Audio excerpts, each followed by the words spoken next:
నమస్తే నాగనాథ్ గారు. నమస్కారం శ్వేత గారు. నాగనాథ్ గారు, కన్యా రాశి వారికి ఈ గురుగ్రహ వక్ర ప్రభావం ఎలా ఉండబోతుంది? వాళ్ళ జీవితంలో ఎటువంటి మార్పులు, చేర్పులు చోటు చేసుకోబోతున్నాయి? అట్ ది సేమ్ టైమ్ వారు ఏ విధమైన పరిహారాలు పాటించాలి? తప్పకుండా శ్వేత గారు. హ్మ్. హిట్ టీవీ ప్రేక్షకులందరూ కూడా నమస్కారం. కన్యా రాశి వాళ్ళకి ముఖ్యంగా గురు వక్రితో పాటు అతిచారం గురించి కూడా వాళ్ళు తెలుసుకోవాలి. ఓకే. గురువు అతిచారము, వక్రి. హ్మ్. వక్రిలో అంటే తిరోగమనం, వెనక్కి వెళ్తాడు. అతిచారం అంటే అతి వేగంగా ముందుకు వెళ్ళడం. సో ఇక్కడ గమనించాల్సిన విషయం ఏంటంటే మేడం, ఈ వక్రి యొక్క డ్యూరేషన్ తెలుసుకోవాలి కన్యా రాశి వాళ్ళు. హ్మ్. 10వ తారీఖు అక్టోబర్ నుంచి 2025 నుంచి 28వ తారీఖు డిసెంబర్ 2025 వరకు హ్మ్. వక్రి డ్యూరేషన్ ఇది. ఓకే. ఈ వక్రిలో అతిచారం కూడా ఉంది, అది కూడా వీళ్ళు గమనించాలి. హ్మ్. 18th అక్టోబర్ 2025 నుంచి 5th డిసెంబర్ 2025 వరకు అతిచార స్థితిలో ఉంటుంది గురుగ్రహము. ఓకే. అయితే కన్యా రాశి వాళ్ళు ముందుగా ఇంకొక విషయాన్ని కూడా వీళ్ళు ఒక అడుగు వెనక్కి వెళ్తే, ఈ కన్యా రాశి వాళ్ళకి చతుర్థ సప్తమాధిపతి గురువు కేంద్రమైనటువంటి దశమ భావంలో హ్మ్. శత్రుస్థానంలో ఉంటాడు ఇప్పుడు. ప్లస్ ఇంకోటి వీళ్ళకి పంచమ షష్టమాధిపతి కూడా శని గ్రహం కూడా వీళ్ళకి హ్మ్. కేంద్ర భావం అయినప్పటికీ కూడా మీనరాశిలో వక్రిలో ఉంటాడు కాబట్టి శని గ్రహం కూడా వీళ్ళకి కేంద్రంలో ఉంటాడు. హ్మ్. సో రెండు కేంద్ర భావాల్లో వీళ్ళకి ఒక శుభ అశుభ గ్రహం ఉంది. హ్మ్. సో మరి ఈ కన్యా రాశి వాళ్ళు ఇప్పుడు ఏం చేయాలి ప్రస్తుతం? హ్మ్. వాళ్ళు ఏం తెలుసుకోవాలి? వక్రి ఒకటి, అతిచారం రెండు వచ్చినాయి. హ్మ్. సో ఈ అతిచారంలో ఉన్నటువంటి ఒక మైనస్ పాయింట్ ఏంటంటే, హ్మ్. ఎప్పుడు గురువు గురించి పాజిటివ్గా, వైబ్రెంట్గా అంటే కన్స్ట్రక్టివ్గా చెప్పేటువంటి జ్యోతిష్యులు ఇప్పుడు గురువు గురించి మిశ్రమ ఫలితాలు చెప్పాల్సి వస్తుంది. అంటే ఈవెన్ నెగటివ్ ఆస్పెక్ట్స్ కూడా చెప్పాల్సి వస్తుంది, హ్మ్. పాజిటివ్ ఆస్పెక్ట్స్ కూడా చెప్పాల్సి వస్తుంది. ఓకే. అయితే శ్వేత గారు, వీళ్ళు కన్యా రాశి వాళ్ళు తెలుసుకోవాల్సినటువంటి ఇప్పుడున్నటువంటి ఈ యొక్క గోచారంలో ఉన్నటువంటి గ్రహస్థితిని దృష్టిలో పెట్టుకుంటే, హ్మ్. అతిచార ప్రభావము, వక్రి ప్రభావం, ఈ రెండు వీళ్ళకి ఎక్కడ వీళ్ళని నిర్బంధిస్తాయి, హ్మ్.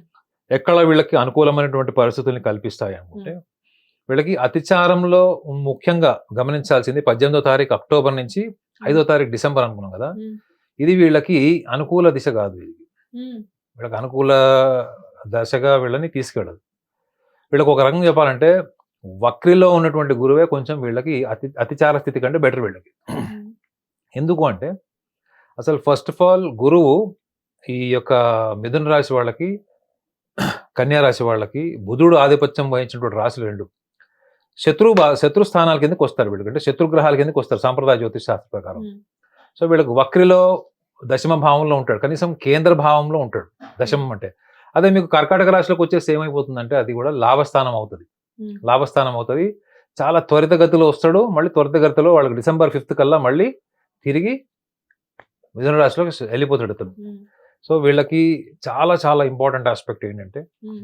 ఈ టైంలో వక్రిలో వీళ్ళకి ప్రపంచానికి ఎటువంటి పరిష్కారం లేనటువంటి సమస్యలకు పరిష్కారం చెప్పగలిగేటువంటి చాణక్యుడి బుర్ర ఉంటుంది, హ్మ్. దూరదృష్టి ఉంటుంది, హ్మ్. ప్రణాళిక, చాలా నిబద్ధతోని నిజాయితీతో పనిచేసేటువంటి కార్యదక్షత ఉంటుంది. హ్మ్. ఇన్ని గొప్ప లక్షణాలు ఉన్న వీళ్ళు సొంత విషయాలు ఎలా ఉంటారు? వెనక్కుంటారా? డెసిషన్ స్ట్రెంతే ఉండదు వీళ్ళకి. అయ్యో! అంటే వీళ్ళకి నిర్ణయ శక్తే వీళ్ళకి పెద్ద సమస్య. హ్మ్. సొంత విషయాల్లో వీళ్ళు నిర్ణయాల కన్నా ఎక్కువగా వాళ్ళకి తోచినట్లు, వాళ్ళకి నచ్చినట్లు చేస్తారు. హ్మ్. మీరు కన్యా రాశి వాళ్ళకి ఒకటి గమనించండి మేడం మీరు. హ్మ్.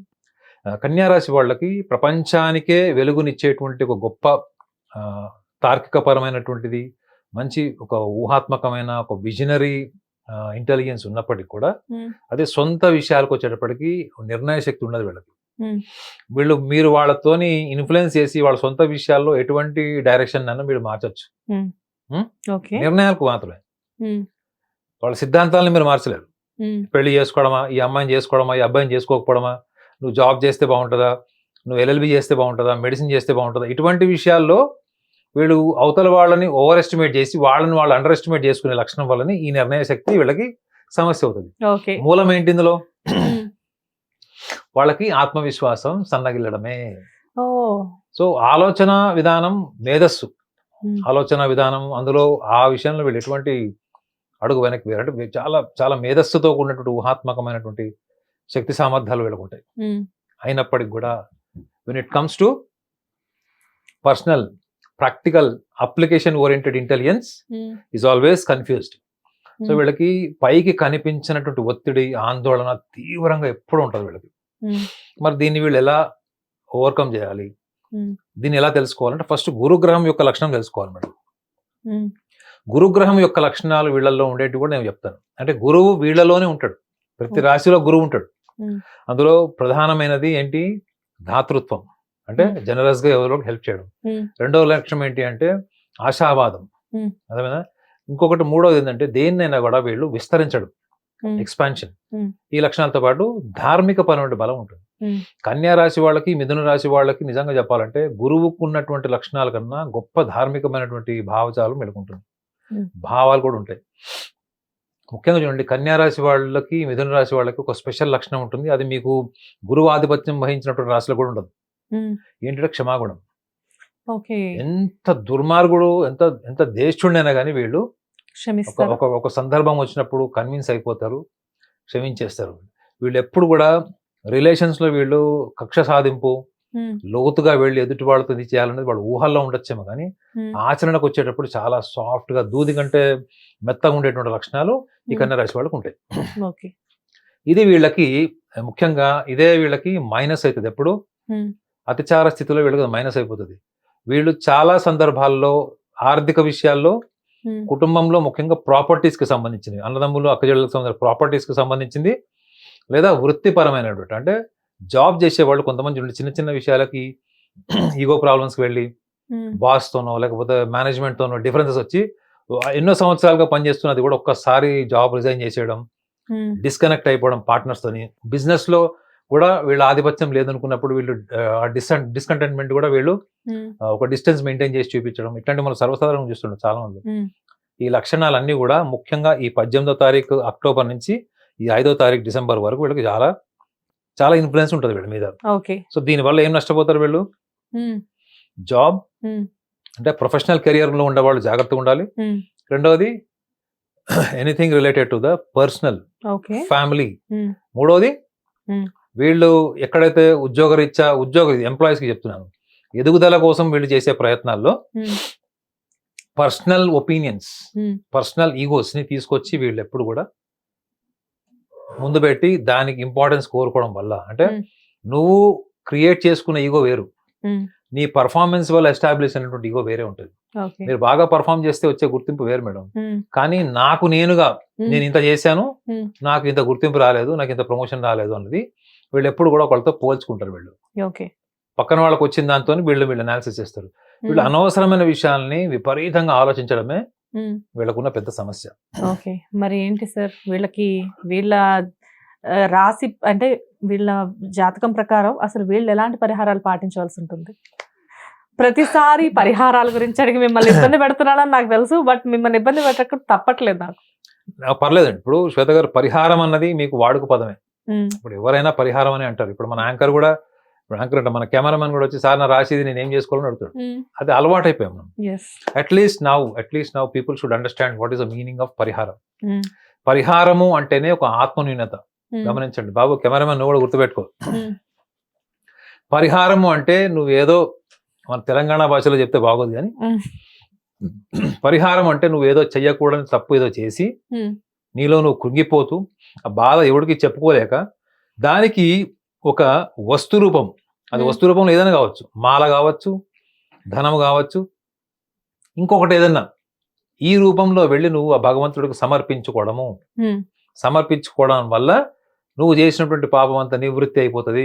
ఉమ్, నువ్వు మళ్ళా ఉజ్వలమైన జీవితము, ఆనందదాయకమైన జీవితం ఉంటాయి అన్నది నీ యొక్క న్యూన్యత. ఉమ్, అసలే కన్యా రాశి వాళ్ళకి వాళ్ళ మీద వాళ్ళకి ఆత్మవిశ్వాసం తక్కువ ఉంటుంది. ఉమ్, మీరు పరిహారం అని వాళ్ళ ఇంకా ఆత్మవిశ్వాసాన్ని ఇంకా మీరు దెబ్బ కొడుతున్నట్టే ఉంటుంది అనమాట. ఒకవేళ పరిహారం దృష్టిలోకి వెళ్తే, ఆధ్యాత్మిక పరంగా చెప్పాలంటే పరిహారం అంటే మీరు ఏవైతే సాంప్రదాయాలు పాటిస్తారో ఈ సాంప్రదాయాల వెనక ఉన్నటువంటి మర్మము ఉమ్, కన్యా రాశి వాళ్ళు గుర్తుపెట్టుకోవాలి. వాళ్ళు ఏ సంప్రదాయం పాటించినా, గుడికి వెళ్ళినా, ఏ సంప్రదాయం పాటించినా వీళ్ళు గమనించాల్సింది ఏంటంటే వీళ్ళల్లో డిఫాల్ట్ ఆ డివినిటీ ఉమ్, ఏదైతే ఉందో, అంటే ఆధ్యాత్మిక బలం ఏదైతే ఉందో, ఈ ఆధ్యాత్మిక బలాన్ని పెంచేదే కూడా గురువే. ఉమ్, ఇప్పుడు వక్రగమనంలో ఉన్న గురువు కావచ్చు, అతిచారంలో గురువే కావచ్చు. నువ్వు చేయాల్సింది ఏంటి అంటే నీలో ఉన్నటువంటి ఆధ్యాత్మిక బలం ఏంటి అన్నది ఒకసారి పేపర్ మీద రాసుకుని చూద్దాం. ఇప్పుడు నేను మిమ్మల్ని అడుగుతాను madam, what is your spiritual strength అంటే మీరు ఏం చెప్తారు చెప్పండి. ఉమ్, బాబు చెప్పండి. నువ్వు కెమెరామెన్ నువ్వు చెప్పు, నీలో ఉన్న ఆధ్యాత్మిక బలం ఏంటి? సార్ రోజు గుడికి వెళ్తాను సార్, బొట్టు పెట్టుకుంటాను సార్, ఇలా చెప్తావా? సార్ నాలో ఉన్న ఆధ్యాత్మిక బలం అయితే నన్ను నేను ఎక్కువ నమ్ముకుంటాను సార్. ఎస్, సెల్ఫ్ కాన్ఫిడెన్స్ అంటే self confidence is self it self is a divinity. Yes. మనలో ఉన్న ఆత్మవిశ్వాసమే మన ఆత్మ. Mm. మనం దానికి కనెక్ట్ అయ్యి దానికి తగ్గట్టుగా వ్యవహారంలో దూసుకెళ్ళడం, Mm. పరిస్థితుల దగ్గర నిర్ణయాలు తీసుకోవడం, ఆ ఎటువంటి ప్రతికూల వాతావరణం వచ్చినా దాని మీద మనం నిలబడి దాన్ని పరిష్కరించుకోవడమే నిజమైనటువంటి జ్ఞానం. అసలు Yes. వీళ్ళకి డిఫాల్ట్ ఉంటుంది Mm. కన్యారాశి వాళ్ళకి, కానీ వాళ్ళు వాళ్ళని నమ్ముకోరు. First Mm. వాళ్ళు ఎప్పుడు ఏం చేస్తారు, ఈ ప్రాబ్లం వచ్చింది కాబట్టి ఆ పర్సన్ ని మనం సలహా అడుగుదాం, Mm. ఈ పర్సన్ ని సలహా అడుగుదాం అన్నది వీళ్ళు ఫస్ట్ Mm. డిస్కనెక్ట్ చేసుకుంటే Mm. They must understand. Mm. Because వాళ్ళకి ఉన్నటువంటి లాజికల్ థింకింగ్, అనాలిటికల్ బ్రెయిన్ ఏదైతే ఉందో Mm. దాన్ని వాళ్ళు ఆర్గనైజ్ చేసుకోవడం వల్ల Mm. వచ్చేటువంటి బలం, ఆధ్యాత్మిక బలము, Mm. అది వెళ్ళి ఒక పరిహార రూపంలో మీరు గనుక సమర్పించుకుంటున్నారు అనుకుంటే అది మీ ఇష్టం. Mm. మీ ఆత్మవిశ్వాసానికి, మీకున్న నమ్మకానికి, మీ కుటుంబ నేపథ్యం పరంగా వచ్చినవి కొన్ని ఉంటాయి, Mm. అది మీ ఇష్టం. కానీ నేను వీళ్ళకి పరిహార రూపంలో చెప్పేది ఏంటంటే స్వభావమే, స్వభావ చింతన, Mm. స్వభావం మీద వీళ్ళకు ఉన్నటువంటి పరిపక్వతని పెంచుకోవడం. Okay. ముఖ్యంగా వీళ్ళకి మనం ఇందాక మాట్లాడుకుంది ఏంటి, వీళ్ళకి నిర్ణయ శక్తి ఉండదు. Mm. ప్లస్ ఇంకోటి, వీళ్ళకి ఇప్పుడు కేంద్ర భావాల్లో కూడా ఒక అశుభ గ్రహాలు రెండు మాట్లాడాం. Mm. సో వీళ్ళు తీసుకోవాల్సిన ప్రతి నిర్ణయంలో కూడా వీళ్ళు పరిణామాలు ఎప్పుడు కూడా అంటే కాన్సిక్వెన్సెస్ ఎప్పుడు కూడా మనకు అనుకూలంగా ఉంటాయా లేదా, Mm. వాళ్ళు కోరుకున్నట్టు పర్ఫెక్ట్ గా ఉంటుందా లేదా, వీళ్ళు ఏ పని చేసినా కానీ దాంట్లో ఇంకా పర్ఫెక్షన్ కావాలనుకుంటారు. Mm. ఒక ప్రాజెక్ట్ తయారు చేస్తే దానికి నోబెల్ ప్రైజ్ వస్తుంది. Mm. నోబెల్ ప్రైజ్ తీసుకున్న తర్వాత కూడా వాళ్ళకి ఏముంటుంది చెప్పండి, నేను ఇంతకంటే పర్ఫామ్ బాగా చేస్తే ఇంకా బాగుండేదేమో Mm. అంటే సంతృప్తి ఉండదు. ఉండదు. Mm. సంతృప్తిని పెంచుకుంటే ఎక్కడి నుంచి సంతృప్తి పెంచుకోవడం అంటే ఎక్కడి నుంచి వస్తుంది, మనలో నుంచే. మీరు పోలిక నుంచి సంతృప్తి ఎప్పుడు రాదు మేడం. Mm. అంటే బుద్ధి నుంచి బుద్ధి ఎప్పుడు కూడా రెండు ముక్కలు చేస్తుంది దేన్నైనా. Mm. అదే మేడం, అర్థమైంది. ఇవి రెండు చేతులు మేడం. ఇప్పుడు ఏమైపోయినాయి, రెండు చేతులే కానీ రెండు కలిసి ఉన్నాయి. సో బుద్ధి ఏం చేస్తారంటే ప్రతి దాంట్లో విడదీస్తుంది. Mm. ఈ విడదీయడం అన్నది ఏంటి, ఈ కన్యారాశి వాళ్ళకు ఉన్నది. Mm. దాన్ని ఏమంటారు, డిస్క్రిమినేషన్ ఫ్యాకల్టీ అంటారు. అంటే దేన్నైనా కానీ విశ్లేషించడం, తార్కికంగా Mm. దాన్ని మైన్యూట్ గా క్యాల్కులేట్ చేయడం, Mm. దీన్ని తగ్గించుకుంటే దీని మీద దృష్టి పెడితే Mm. ఇది ఇలాంటిది ఒక లక్షణం ఉంది అని తెలుసుకుంటే, Mm. ప్లస్ గురువు యొక్క స్వభావం కూడా నేను చెప్పాను వాళ్ళకి. Yes. వీళ్ళు చేయకూడదు ఏంటంటే అతిచారంలో Mm. వాళ్ళ సొంత విషయాలు వేరే వాళ్ళతో షేర్ చేయొద్దు. Mm. డబ్బు విషయంలో ముఖ్యంగా ఫైనాన్షియల్ మ్యాటర్స్ లో వీళ్ళు ఎక్కువ జనరస్ గా ఉండకూడదు. They should be very conservative. Mm. At the same time కుటుంబ నేపథ్యం, కుటుంబ సాంప్రదాయాలు, కుటుంబ పరమైన విషయాల్లో వీళ్ళ యొక్క పాత్ర ఎంత ఉందో అంతవరకే తీసుకోవాలి తప్ప అనవసరమైన బాధ్యతలు భుజాల మీద వేసుకోకూడదు. Okay. ఇది ఎప్పటి వరకు, ఇది కేవలం 18వ తారీఖు అక్టోబర్ నుంచి 5వ తారీఖు డిసెంబర్ వరకే. Okay. ఈ చిన్న సాంప్రదాయం పాటించండి. దీన్ని మనము మీరు అన్నట్టు పరిహారం అనుకుంటారు, సాంప్రదాయం అనుకుంటారు. Mm. నేనైతే ఒకటే అనుకుంటాను మేడం, మన శరీరమే ఒక దేవాలయం. Mm. మన శరీరంలో ఉన్నటువంటి మనసే ఒక దివ్యమైనటువంటి దీపం Mm. కదా మేడం, అది ఎప్పుడు వెలిగే ఉంటది. Yes. మనం మాట్లాడుతున్న మన మనసు అంతానే ఉంది కదా మేడం. Mm. అంతేగా. దాన్ని మీరు గమనించండి. దాన్ని గమనించడం వల్ల మీరు గుళ్ళో ఉన్నట్టే ఆ పరమాత్ముడు మీతో ఉన్నట్టే. Okay. జ్యోతిష్యం కూడా అవే చెప్తుంది. జ్యోతి అంటే ఏంటి madam, what is the meaning of Jyoti? Jyoti means వెలుగు. Mm. ఒక మనిషి అంధకారంలో ఉన్నట్టు ఫీల్ అవుతున్నప్పుడు ఒక దివ్యమైన మార్గంలోకి తీసుకెళ్లడానికి చేసేటువంటి ప్రయత్నమే గ్రహము గోచారం. Mm. సో ఈ చిన్న ప్రయత్నం కనుక వీళ్ళు చేస్తే వీళ్ళు అనవసరమైనటువంటి డబ్బు ఖర్చు, వ్యయప్రయాసాలు చేయకుండా శక్తి వాళ్ళలో ఏంది, దాన్ని ఎలా వీళ్ళు ఆర్గనైజ్ చేసుకోవాలి, ఎలా అండర్స్టాండ్ చేసుకోవాలన్నది వీళ్ళు తెలుసుకుంటే రూపాయి ఖర్చు లేకుండా Mm. అతిచారం కానీ Mm. వక్రీభావం కానీ వీళ్ళ మీద ఎటువంటి ప్రభావం ఉండదు. సూపర్ నాగనాథ్ గారు, thank you so much. Hit TV app, ఇందులో short news, live news, entertainment shows, movies, digital magazines తో పాటు మీ జిల్లా వార్తలను కూడా ఫ్రీగా చూడొచ్చు. ఇంకెందుకు ఆలస్యం, వెంటనే హిట్ టీవీ యాప్ ని డౌన్లోడ్ చేసుకుని ఫ్రీగా ఎంటర్టైన్మెంట్ పొందండి. Hit TV app. Hit TV app. Please download Hit TV app. Hit TV యాప్ని ఫ్రీగా డౌన్లోడ్ చేసుకొని ఎంజాయ్ చేయండి. మీకు నచ్చిన ఎంటర్టైన్మెంట్ కోసం హిట్ టీవీ యాప్ ని ఫ్రీగా డౌన్లోడ్ చేసుకుని ఎంజాయ్ చేయండి. హిట్ టీవీ యాప్ని డౌన్లోడ్ చేసుకుని ఆస్వాదించండి, ఆశీర్వదించండి. ఇంతమంది సెలబ్రిటీలు హిట్ టీవీ యాప్ ని డౌన్లోడ్ చేసుకోండి అని చెప్తున్నారంటే ఎంత మంచి యాప్ ఆలోచించండి. అమెరికా అమెరికా అమెరికా అమెరికాలో చదవాలనుకునే వాళ్ళకి విశ్వసనీయమైన పేరు మన శౌర్య కన్సల్టెన్సీ. UK లో 1 year masters. UK లో 1 year masters. 2 years work permit up to 5 years visa. Contact Saurya Consultancy. Contact 89851 89851.